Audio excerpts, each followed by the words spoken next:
Hi friends, welcome to Mister Media. 2023ರಲ್ಲಿ release ಆದ home for rent ಎಂಬ Thai horror ಮೂವಿಯನ್ನು ಈ ದಿನ ಎಕ್ಸ್ಪ್ಲೇನ್ ಮಾಡ್ತಾ ಇದ್ದೀನಿ. ವಿಡಿಯೋ ತುಂಬ ಥ್ರಿಲ್ಲಿಂಗ್ ಆಗಿರುತ್ತದೆ, ಸೊ ವಿಡಿಯೋನ ಕೊನೆಯವರೆಗೂ ನೋಡಿ.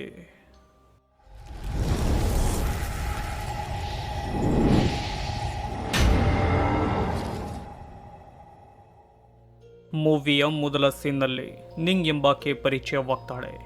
ಈಕೆ ರೆಂಟ್ಗೆ ಕೊಟ್ಟಿದ್ದ ತನ್ನ ಮನೆಯನ್ನು ನೋಡಲು ಬಂದಾಗ ಮನೆಯಲ್ಲಿದ್ದ ಟೆನೆಂಟ್ಸ್ ಮನೆಯನ್ನು ಹಾಳು ಮಾಡಿ ಖಾಲಿ ಮಾಡಿಕೊಂಡು ಹೋಗಿರ್ತಾರೆ.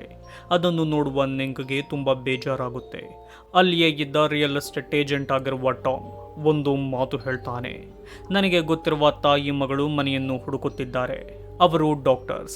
ನೀವು ಓಕೆ ಎಂದರೆ ಅವರನ್ನು ಕರೆಸುವೆ ಎಂದು ಹೇಳ್ತಾನೆ.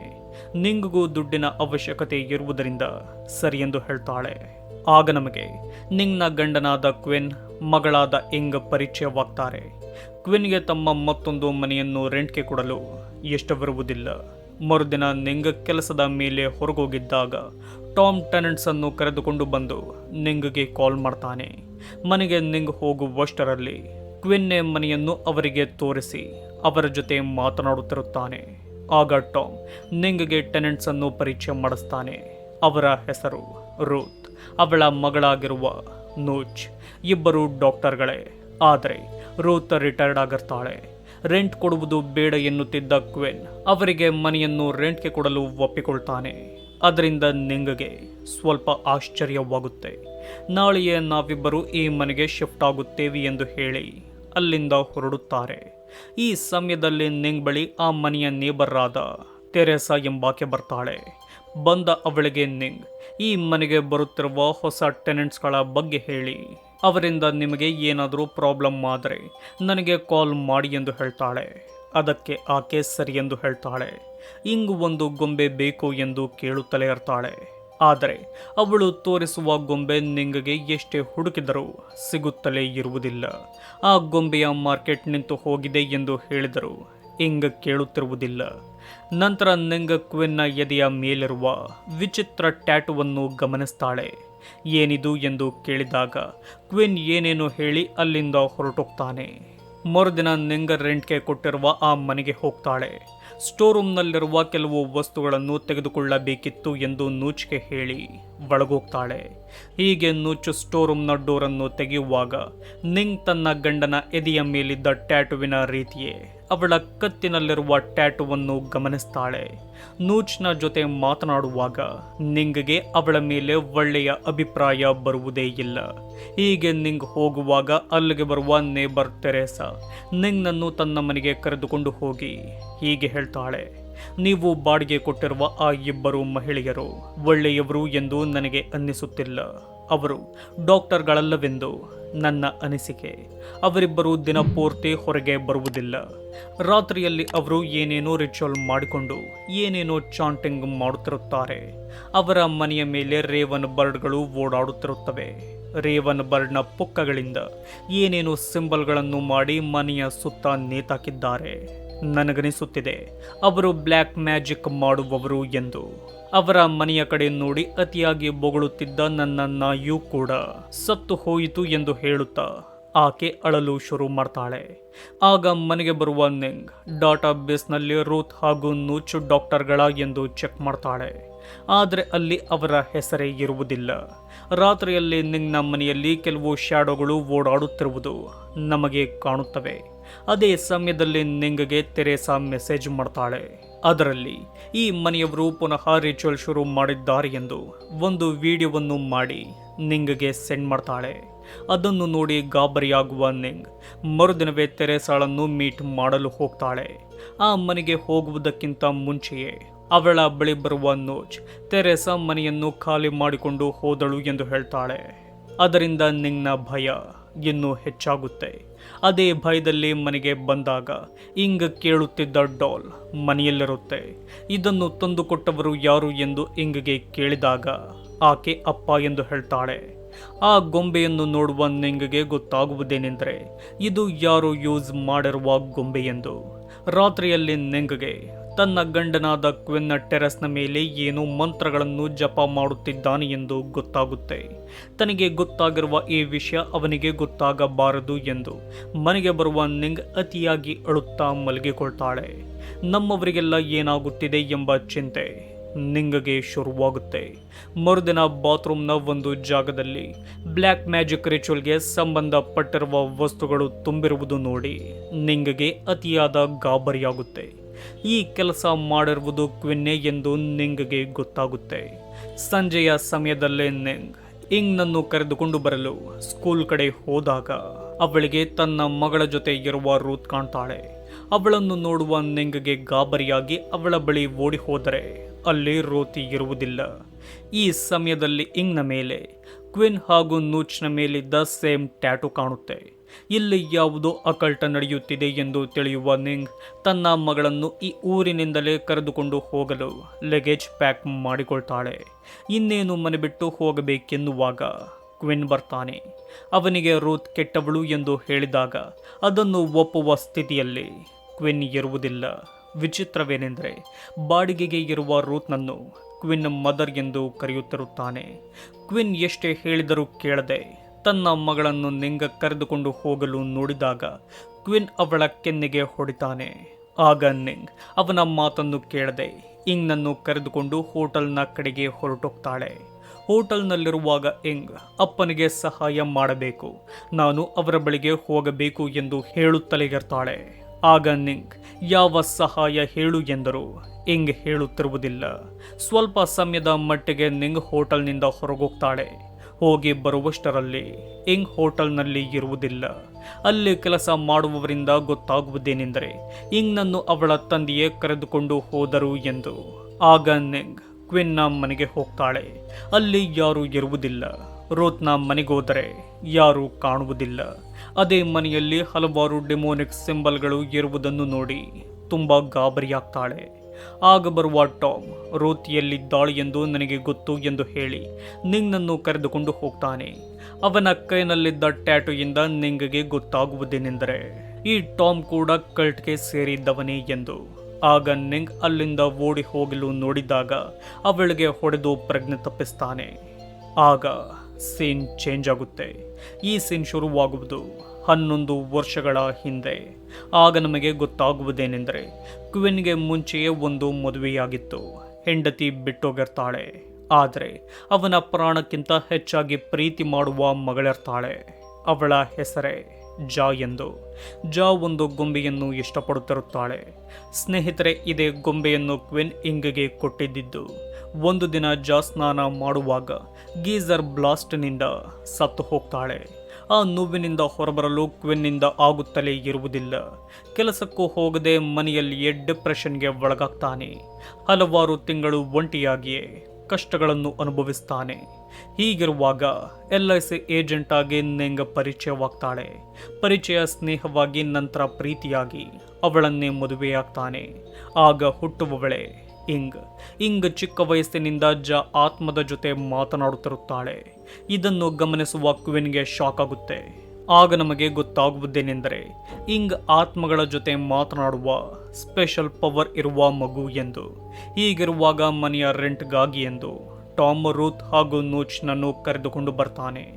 ಕೆಲಸದ ಮೇಲೆ ನಿಂಗ್ ಹೊರಗೋಗಿದ್ದ ಕಾರಣ ಕ್ವಿನ್ನೆ ಅವರಿಗೆ ಮನೆ ತೋರಿಸ್ತಾನೆ. ಮನೆಯನ್ನು ನೋಡುವ ರೂತ್ಗೆ ಜಾ ಯಾವ ರೀತಿ ಸತ್ತಳು ಎಂದು ಅವಳಿಗೆ ಗೊತ್ತಾಗುತ್ತೆ. ಇದರ ಬಗ್ಗೆ ಕ್ವಿನ್ಗೆ ಹೇಳುವ ರೂತ್, ನಿನ್ನ ಮಗಳು ಜಾ ಮುಕ್ತಿ ಸಿಗದೆ ಇದೇ ಮನೆಯಲ್ಲಿ ಆತ್ಮವಾಗಿ ಅಲಿದಾಡುತ್ತಿದ್ದಾಳೆ. ನನ್ನ ಮಾತನ್ನು ನೀನು ಕೇಳಿದರೆ ನಾನು ನಿನಗೆ ಸಹಾಯ ಮಾಡಬಹುದು ಎಂದು ಹೇಳ್ತಾಳೆ. ಆ ಸಹಾಯಕ್ಕಾಗಿಯೇ ಕ್ವಿನ್ ಅವರಿಬ್ಬರಿಗೂ ಮನೆ ಬಾಡಿಗೆ ಕೊಡಲು ಒಪ್ಪಿಕೊಂಡಿದ್ದು. ಅವರು ಮನೆಗೆ ಶಿಫ್ಟ್ ಆದ ಕೆಲವೇ ದಿನದಲ್ಲಿ ಕ್ವಿನ್ ರೂತ್ನನ್ನು ಮೀಟ್ ಮಾಡ್ತಾನೆ. ತನ್ನ ಮಗಳ ಬಗ್ಗೆ ಕೇಳಿಕೊಳ್ತಾನೆ. ಆಗ ರೂತ್ ಹೀಗೆ ಹೇಳ್ತಾಳೆ, ನಿನ್ನ ಮಗಳ ಆತ್ಮಕ್ಕೆ ಮುಕ್ತಿ ಸಿಕ್ಕಿಲ್ಲ. ಅವಳು ಸತ್ತಾಗ 7 ವರ್ಷದವಳು. ಅವಳ ಆತ್ಮಕ್ಕೆ ಮುಕ್ತಿ ಕೊಡಿಸುವ ಬದಲು 7 ವರ್ಷದ ಮತ್ತೊಂದು ಹುಡುಗಿಗೆ ಆ ಆತ್ಮವನ್ನು ವರ್ಗಾಯಿಸಬಹುದು ಎಂದು ಹೇಳ್ತಾಳೆ. ಆಗ ಕ್ವಿನ್ ಒಂದೇ ದೇಹದಲ್ಲಿ 2 ಆತ್ಮಗಳಿರಲು ಹೇಗೆ ಸಾಧ್ಯ ಎಂದು ಕೇಳ್ತಾನೆ. ಅದಕ್ಕೆ ರೂತ್, ಒಂದೇ ದೇಹದಲ್ಲಿ ಎರಡು ಆತ್ಮಗಳು ವಾಸ ಮಾಡಲು ಸಾಧ್ಯವಿದೆ. ಆ ಕೆಲಸವನ್ನು ನಾನು ಮಾಡಿಕೊಡುವೆ. ನಿನ್ನ ಮಗಳಾದ ಇಂಗು ಕೂಡ ಅದೇ ಏಜ್ನವಳು. ಅವಳನ್ನು ಒಪ್ಪಿಸಿದರೆ ನಿನ್ನ ಮೊದಲ ಮಗಳಾದ ಜಾ ಕೂಡ ಅವಳ ಜೊತೆಯೇ ಬದುಕುತ್ತಾಳೆ, ನಿನ್ನೊಂದಿಗೆ ಮಾತನಾಡುತ್ತಾಳೆ ಎಂದು ಹೇಳ್ತಾಳೆ. ಸ್ನೇಹಿತರೆ, ಈ ರೀತಿಯ ಸಹಾಯವನ್ನು ರೂತ್ ಮಾಡುತ್ತಿರುವ ಕಾರಣಕ್ಕೇನೆ ಕ್ವೀನ್ ರೂತ್ನನ್ನು ಮದರ್ ಎಂದು ಕರೆಯುತ್ತಿರುವುದು. ಮನೆಗೆ ಬರುವ ಕ್ವೀನ್ ಜಾ ಉಪಯೋಗಿಸುತ್ತಿದ್ದ ಡಾಲನ್ನು ಇಂಗ್ಗೆ ಕೊಟ್ಟು ಮಾತನಾಡ್ತಾನೆ. ನಂತರ ತನ್ನ ಮೊದಲ ಮಗಳಾದ ಜಾ ಬಗ್ಗೆಯೂ ಅವಳಿಗೆ ಹೇಳ್ತಾನೆ. ತನ್ನ ದುಃಖವನ್ನೆಲ್ಲ ಇಂಗ್ ಬಳಿ ಹೇಳಿಕೊಂಡು ಅತ್ತಾಗ ತನ್ನ ದೇಹಕ್ಕೆ ಜಾ ಆತ್ಮವನ್ನು ಕರೆಸಿಕೊಳ್ಳಲು ಇಂಗ್ ಒಪ್ಪಿಗೆಯನ್ನು ಕೊಡ್ತಾಳೆ. ಈ ಕೆಲಸಕ್ಕೆ ತಾನು ಕೂಡ ಸಹಾಯ ಮಾಡಲು ಮುಂದಾಗ್ತಾಳೆ. ಹಾಗಾಗಿಯೇ ಒಮ್ಮೆ ಇಂಗ್ ತನ್ನ ತಾಯಿಗೆ ಅಪ್ಪನಿಗೆ ಸಹಾಯ ಮಾಡಲು ನಾನು ಹೋಗಬೇಕು ಎಂದು ಹೇಳಿದ್ದಿದ್ದು. ನಂತರ ಕ್ವೀನ್ ನಿಂಗ್ಗೆ ಗೊತ್ತಾಗದಂತೆ ಮನೆಯಲ್ಲಿಯೇ ರಿಚುವಲ್ಗಳನ್ನು ಮಾಡಲು ಮುಂದಾಗ್ತಾನೆ. ಅದಕ್ಕೆ ಬೇಕಾದ ವಸ್ತುಗಳನ್ನು ಬಾತ್ರೂಮ್ನ ಸ್ಟೋರೇಜ್ ರೂಮ್ನಲ್ಲಿ ಸೆಟ್ ಮಾಡ್ತಾನೆ. ರಾತ್ರಿಯಲ್ಲಿ ರೂತ್ ಹೇಳುವ ರೀತಿ ಟೆರೆಸ್ನ ಮೇಲೆ ಹೋಗಿ ಕೆಲವು ಮಂತ್ರಗಳನ್ನು ಚಾಂಟಿಂಗ್ ಮಾಡಲು ಮುಂದಾಗ್ತಾನೆ. ತಾನು ಜಾ ಆತ್ಮವನ್ನು ಇಂಗ್ನ ಒಳಗೆ ಕರೆಸಲು ಎಷ್ಟೆಲ್ಲ ಮಾಡುತ್ತಿರುವುದು ಎಂದು ಕ್ವೆನ್ ನಿಂಗ್ಗೆ ಹೇಳೇ ಇರುವುದಿಲ್ಲ. ಅವನಿಗೆ ಗೊತ್ತಿತ್ತು ಈ ವಿಷಯವನ್ನು ಹೇಳಿದರೆ ನಿಂಗ್ ಒಪ್ಪುವುದಿಲ್ಲವೆಂದು. ಹಾಗಾಗಿ ಅವಳಿಗೆ ತಿಳಿಯದಂತೆ ಇವೆಲ್ಲವನ್ನು ಮಾಡುತ್ತಿದ್ದ. ಇವೆಲ್ಲವನ್ನು ತಾನೇ ತಿಳಿದುಕೊಳ್ಳುವ ನಿಂಗ್ ಇಂಗ್ನನ್ನು ಕರೆದುಕೊಂಡು ಮನೆ ಬಿಟ್ಟು ಹೋಗ್ತಾಳೆ. ಇವರು ಹೋಟೆಲ್ನಲ್ಲಿದ್ದಾರೆ ಎಂದು ತಿಳಿಯುವ ಕ್ವೆನ್ ತನ್ನ ಮಗಳನ್ನು ಕರೆದುಕೊಂಡು ಹೋಗ್ತಾನೆ. ತಾವು ಹೋಟೆಲ್ನಲ್ಲಿದ್ದೇವೆ ಎಂದು ಇಂಗೆ ತನ್ನ ತಂದೆಗೆ ಕಾಲ್ ಮಾಡಿ ಹೇಳಿರ್ತಾಳೆ. ನಂತರ ಕ್ವೆನ್ ಮೇನ್ ರಿಚುವಲ್ಗಾಗಿ ಎಂದು ಇಂಗ್ನನ್ನು ಕರೆದುಕೊಂಡು ರೂತ್ ಇರುವ ಮನೆಗೆ ಹೋಗ್ತಾನೆ. ಆದರೆ ರಿಚುವಲ್ ಆ ಮನೆಯಲ್ಲಿ ನಡೆಯುವುದಿಲ್ಲ. ಮೇನ್ ರಿಚುವಲ್ ನಡೆಯುವುದು ಟೆರೇಸಾ ಇದ್ದ ಮನೆಯಲ್ಲಾಗಿರುತ್ತೆ. ಮನೆಗೆ ಬರುವ ಕ್ವೆನ್ ಇಂಗ್ನ ಹಣೆಗೆ ರಿಚುವಲ್ ಸಿಂಬಲ್ ಅನ್ನು ಬರಿತಾನೆ. ಅವಳನ್ನು ಒಂದು ರೂಮ್ನಲ್ಲಿ ಬಿಟ್ಟು ಹೊರಗೆ ಬಂದಾಗ ಅಲ್ಲಿಗೆ ಬರುವುದೇ ಟೆರೇಸಾ. ಆಕೆ ರೂತ್ನ ಕಂಟ್ರೋಲ್ನಲ್ಲಿರ್ತಾಳೆ. ಬಂದ ಆಕೆ ಕ್ವೆನ್ಗೆ ಚಾಕುವಿನಿಂದ ಚುಚ್ಚಿ ಬಿಡ್ತಾಳೆ. ಕ್ವೆನ್ ಸಾಯುವ ಸ್ಟೇಜ್ಗೆ ಹೋಗ್ತಾನೆ. ಆಗ ಬರುವ ರೂತ್ ತೆರೇಸಾಗೆ ಚಾಕುವಿನಿಂದ ಚುಚ್ಚಿ ಅವಳನ್ನು ಕೊಂದು ಹಾಕ್ತಾಳೆ. ಕ್ವೆನ್ ಅಂದುಕೊಳ್ತಾನೆ ರೂತ್ ನನ್ನನ್ನು ಕಾಪಾಡುತ್ತಾಳೆ ಎಂದು. ಆದರೆ ಆಕೆ ಹಾಗೆ ಮಾಡುವುದಿಲ್ಲ. ಅವಳಿಗೂ ಕ್ವೆನ್ ಸಾಯುವುದೇ ಬೇಕಾಗಿರುತ್ತೆ. ಆಗ ರೂತ್ ಒಂದು ಬಾಕ್ಸ್ನಲ್ಲಿದ್ದ ಡಾಲನ್ನು ತೆಗೆದುಕೊಳ್ತಾಳೆ. ಸಾಯುತ್ತಿರುವ ಕ್ವೆನ್ಗೆ ಹೀಗೆ ಹೇಳ್ತಾಳೆ, ಈ ಗೊಂಬೆಯ ಒಳಗೆ ನನ್ನ ಕಿರಿಯ ಮಗಳಾದ ಪ್ರೇ ಎನ್ನುವವಳ ಆತ್ಮವಿದೆ. ಈಕೆ 7 ವರ್ಷದವಳಿದ್ದಾಗ ನೀರಿನಲ್ಲಿ ಮುಳುಗಿ ಸತ್ತು ಹೋದಳು. ಇವಳ ಆತ್ಮಕ್ಕೆ ಸರಿಯಾದ ದೇಹವನ್ನು ನಾವು ಹುಡುಕುತ್ತಿದ್ದೋ. ಆಗ ನಮಗೆ ಸಿಕ್ಕ ಸರಿಯಾದ ದೇಹ ನಿನ್ನ ಮಗಳಾದ ಇಂಗ್ದು. ನಿನ್ನ ಇಂಗ್ಗೆ ಜಾ ಆತ್ಮವನ್ನು ಸೇರಿಸಲು ನಾವು ಬಂದಿಲ್ಲ, ನನ್ನ ಮಗಳ ಆತ್ಮವನ್ನು ಸೇರಿಸಲು ಬಂದಿರುವುದು ಎಂದು ಒಂದು ಫ್ಲ್ಯಾಶ್ ಬ್ಯಾಕ್ ಅನ್ನು ಹೇಳ್ತಾಳೆ. ಅದೇನೆಂದರೆ ಈ ರೂತ್, ನೂಚ್ ಹಾಗೂ ಟಾಮ್ ಪ್ರೇ ಆತ್ಮಕ್ಕೆ ಸರಿಯಾದ ದೇಹಕ್ಕಾಗಿ ಎಲ್ಲ ಕಡೆ ಹುಡುಕಾಡುತ್ತಿರುತ್ತಾರೆ. ಆಗ ಅವರಿಗೆ ಆತ್ಮಗಳನ್ನು ನೋಡುವ ಶಕ್ತಿ ಇರುವ ಇಂಗ್ನ ಬಗ್ಗೆ ಗೊತ್ತಾಗುತ್ತೆ. ಈಕೆಯ ದೇಹವೇ ನನ್ನ ಮಗಳಿಗೆ ಸೂಕ್ತವೆಂದು ತಿಳಿಯುವ ರೂತ್ ಇಂಗ್ನನ್ನೇ ಆಯ್ಕೆ ಮಾಡಿಕೊಳ್ತಾಳೆ. ಏನೇನೋ ಪ್ಲಾನ್ಗಳನ್ನು ಮಾಡಿ ಅವರ ಬಾಡಿಗೆ ಮನೆಗೆ ಸೇರಿಕೊಳ್ತಾರೆ. ಅಲ್ಲಿಯೇ ಅಲೆದಾಡುತ್ತಿದ್ದ ಜಾ ಆತ್ಮವನ್ನು ಗೊಂಬೆಯಲ್ಲಿ ಬಂಧಿಸ್ತಾರೆ. ಕ್ವಿನ್ಗೆ ನಿನ್ನ ಮಗಳಾದ ಜಾ ಆತ್ಮವನ್ನು ಇಂಗ್ನಲ್ಲಿ ಇರಿಸುವೆ ಎಂದು ಸುಳ್ಳು ಹೇಳಿ ಅವನಿಗೂ ಮೋಸ ಮಾಡ್ತಾರೆ. ನಂತರ ಇಂಗ್ನ ಜೊತೆ ಮಾತನಾಡಲು ರೂತ್ ಒಮ್ಮೆ ಅವಳ ಸ್ಕೂಲ್ಗೂ ಹೋಗಿರ್ತಾಳೆ. ಆಗ ಇಂಗ್ ಹೇಳ್ತಾಳೆ, ಒಂದೇ ದೇಹದಲ್ಲಿ 2 ಆತ್ಮಗಳು ಇರಲು ಸಾಧ್ಯ ಎಂದು ಅಪ್ಪ ಹೇಳಿದ್ದರು, ಅದು ನಿಜಾನ ಎಂದು ಕೇಳ್ತಾಳೆ. ಅದಕ್ಕೆ ರೂತ್ ನಿಜ ಎಂದು ಹೇಳಿ ಮತ್ತೊಂದು ಮಾತು ಹೇಳ್ತಾಳೆ. ಅದೇನೆಂದರೆ ನನ್ನ ದೇಹದಲ್ಲಿಯೂ 2 ಆತ್ಮಗಳಿವೆ ಎಂದು. ಆ ಆತ್ಮವನ್ನು ಮತ್ತೊಂದು ಡೈಮೆನ್ಷನ್ನಲ್ಲಿ ರೂತ್ ಇಂಗ್ಗೆ ತೋರಿಸ್ತಾಳೆ. ಹಾಗೆ ಇಂಗ್ನಿಂದ ಈ ರಿಚುವಲ್ಗೆ ಒಪ್ಪಿಗೆಯನ್ನು ತೆಗೆದುಕೊಳ್ತಾಳೆ. ಸ್ನೇಹಿತರೆ, ಈ ರೂತ್ನ ತಾತ ಮುತ್ತಾತರು ಕೂಡ ಇದೇ ರೀತಿ ಬ್ಲ್ಯಾಕ್ ಮ್ಯಾಜಿಕ್ ಅನ್ನು ಮಾಡಿಕೊಂಡು ಬಂದವರೇ. ಇವರ ಮುಖ್ಯ ಗುರಿ ಆತ್ಮಗಳನ್ನು ಬಂಧಿಸಿ ನಂತರ ಬೇರೊಂದು ದೇಹಕ್ಕೆ ಸೇರಿಸುವುದು. ನಂತರ ಸೇನ್ ಪ್ರೆಸೆಂಟ್ ಟೈಮ್ನಲ್ಲಿ ಶುರುವಾಗುತ್ತೆ. ರೂತ್ ಇಂಗ್ನ ಜೊತೆ ಮಾತನಾಡ್ತಾಳೆ. ಆಗ ಇಂಗ್ಗೆ ಅವಳಿಂದಲೇ ಗೊತ್ತಾಗುವ ವಿಷಯವೇನೆಂದರೆ ಒಂದು ದೇಹದಲ್ಲಿ 2 ಆತ್ಮಗಳಿರಲು ಸಾಧ್ಯವೇ ಇಲ್ಲವೆಂದು. ಇಂಗ್ನ ದೇಹಕ್ಕೆ ತನ್ನ ಮಗಳ ಆತ್ಮವನ್ನು ಸೇರಿಸುವ ವಿಷಯವು ಇಂಗ್ಗೆ ಗೊತ್ತಾಗಿ ತುಂಬ ಗಾಬರಿಯಾಗ್ತಾಳೆ. ಅಲ್ಲಿಂದ ಓಡಿ ಹೋಗಲು ಮುಂದಾಗ್ತಾಳೆ. ಆದರೆ ಆಗುವುದಿಲ್ಲ. ರಿಚುವಲ್ಗಾಗಿ ಅವಳನ್ನು ಎಳೆದುಕೊಂಡು ಹೋಗಲಾಗುತ್ತೆ. ಇತ್ತ ಕ್ವಿನ್ ಬದುಕಲು ಆಗದೆ ಸಾಯಲು ಆಗದೆ ನರಳಾಡುತ್ತಿರುತ್ತಾನೆ. ಇತ್ತ ಆ ಮೇನ್ ರಿಚುವಲ್ ಶುರುವಾಗುತ್ತೆ. ಟಾಮ್ನಿಂದ ಪ್ರಜ್ಞೆ ತಪ್ಪಿದ್ದ ನಿಂಗ್ಗೂ ಎಚ್ಚರವಾಗುತ್ತೆ. ಆಗ ನಿಂಗ್ ಮಾಡುವ ಮೊದಲ ಕೆಲಸವೇ ಬುದ್ಧಿವಂತಿಕೆಯಿಂದ ಟಾಮ್ನನ್ನು ಕೊಲ್ಲುವುದು. ಹೀಗೆ ಅವನನ್ನು ಕೊಂದು ತನ್ನ ಮಗಳಿಗಾಗಿ ರೂತ್ನ ಮನೆಗೆ ಬರ್ತಾಳೆ. ಆಗ ಅವಳಿಗೆ ಗೊತ್ತಾಗುತ್ತೆ ರಿಚುವಲ್ ನಡೆಯುತ್ತಿರುವುದು ತೆರೆಸಾಳ ಮನೆಯಲ್ಲಿ ಎಂದು. ಹೀಗೆ ಶಬ್ದ ಮಾಡದೆ ಮನೆಯ ಒಳಗೋಗ್ತಾಳೆ. ರೂಮ್ಗೆ ಹೋದರೆ ರಿಚುವಲ್ ಮಾಡುತ್ತಾ ಎಲ್ಲರೂ ಮಂತ್ರಗಳನ್ನು ಜಪ ಮಾಡುತ್ತಿರುತ್ತಾರೆ. ಅಲ್ಲಿಯೇ ಅವಳಿಗೆ ಆ ಕ್ರೀಪಿ ಡಾಲ್ ಹಾಗೂ ಪ್ರಜ್ಞೆ ತಪ್ಪಿರುವ ತನ್ನ ಮಗಳು ಕಾಣ್ತಾಳೆ. ಇವರಿಂದ ತನ್ನ ಮಗಳನ್ನು ಕಾಪಾಡಿಕೊಳ್ಳಬೇಕೆಂದರೆ ಆ ಡಾಲ್ ಅನ್ನು ನಾಶ ಮಾಡಬೇಕೆಂದು ಸುತ್ತಿಗೆಯಿಂದ ಅದನ್ನು ಹೊಡೆಯಲು ಹೋಗ್ತಾಳೆ. ಆದರೆ ಅಲ್ಲಿದ್ದ ಆತ್ಮಗಳು ಆ ಕೆಲಸ ಮಾಡಲು ಬಿಡುವುದಿಲ್ಲ. ಆಗ ನಿಂಗ್ ಹೇಗೋ ಮಾಡಿ ಅದನ್ನು ಹೊಡೆದಾಕ್ತಾಳೆ. ಒಳಗಿದ್ದ ಪ್ರೇ ಆತ್ಮವೂ ಕೂಡ ಅವಳಿಗೆ ಟಾರ್ಚರ್ ಮಾಡುತ್ತೆ. ಆದರೂ ನಿಂಗ್ ಅದನ್ನು ಪೂರ್ತಿಯಾಗಿ ಹೊಡೆದಾಕಿ ಇಂಗ್ನನ್ನು ಕರೆದುಕೊಂಡು ಹೋಗಲು ನೋಡ್ತಾಳೆ.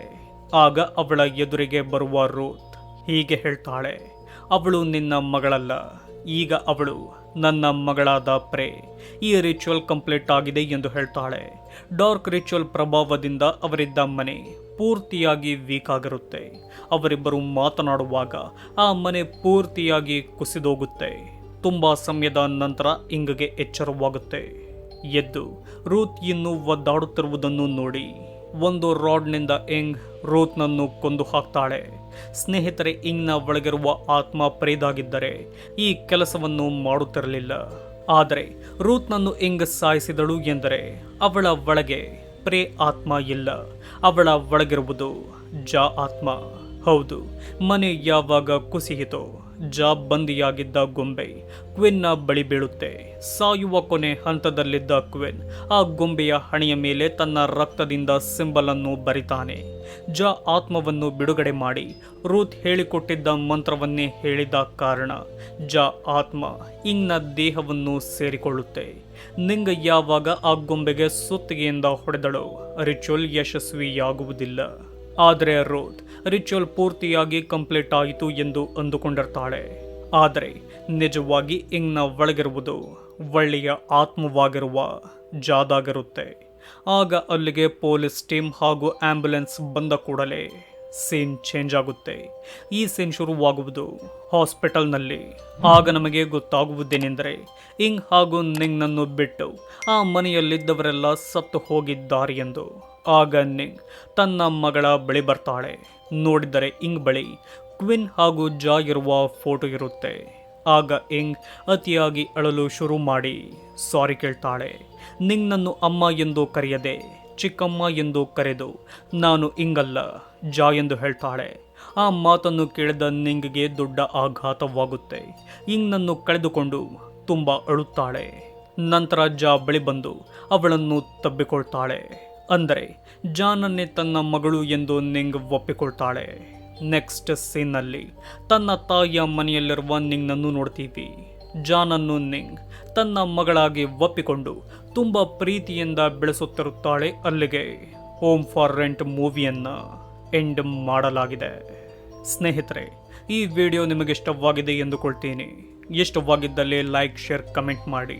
ಇದೇ ರೀತಿಯ ವಿಡಿಯೋಗಳಿಗಾಗಿ ನಮ್ಮ ಚಾನಲನ್ನು ಸಬ್ಸ್ಕ್ರೈಬ್ ಮಾಡಿಕೊಳ್ಳಿ. ವಿಡಿಯೋ ನೋಡಿದ್ದಕ್ಕೆ ಧನ್ಯವಾದಗಳು.